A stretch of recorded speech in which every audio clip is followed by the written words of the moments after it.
പ്രിയരെ, ശ്രീ ലളിതാ സഹസ്രനാമം ഒരു ദൈവിക അനുഭവയാത്രയാണ്. അതിലെ രണ്ടാമത്തെ നാമം ശ്രീ മഹാരാജ്ഞി. പ്രപഞ്ചത്തെ മുഴുവൻ ഭരിക്കുന്നവൾ. മഹാ എന്നാൽ ശ്രേഷ്ഠം, വലുത് എന്നൊക്കെ അർത്ഥം.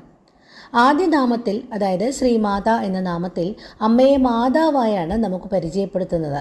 എന്നാൽ അടുത്ത നാമത്തിൽ അമ്മയെ മഹാരാജ്ഞിയായി വെളിപ്പെടുത്തുന്നു. അമ്മയാണ്, പക്ഷെ ദുർബലയല്ല. അവൾ രാജ്ഞിയാണ്. ആദ്യ നാമം കരുണയെ കാണിക്കുന്നുവെങ്കിൽ രണ്ടാമത്തെ നാമം അധികാരത്തെ കാണിക്കുന്നു. ബ്രഹ്മാവിൻ്റെ സൃഷ്ടിക്കാനുള്ള ശക്തി, വിഷ്ണുവിൻ്റെ നിലനിർത്തുവാനുള്ള ശക്തി, പരമശിവൻ്റെ സംഹരിക്കുവാനുള്ള ശക്തി, ഇതെല്ലാം ദേവിയാണ്. നമ്മുടെ ഉള്ളിലെ ബുദ്ധി, അന്തർജ്ഞാനം, ആത്മനിയന്ത്രണം, ഇതെല്ലാം ദേവിയാണ്. ഇതെല്ലാം ശരിയായി പ്രവർത്തിക്കുന്നത് ഉള്ളിലെ മഹാരാജ്ഞി ഉണരുന്നതോടുകൂടിയാണ്. മനസ്സ് രാജാവാണെങ്കിൽ അതിനെ നയിക്കുന്ന രാജ്ഞിയാണ് ദേവി. അമ്മ കരുണാരൂപിയായ ദൈവമാണ്, എന്നാൽ അധികാരമുള്ളവളാണ്.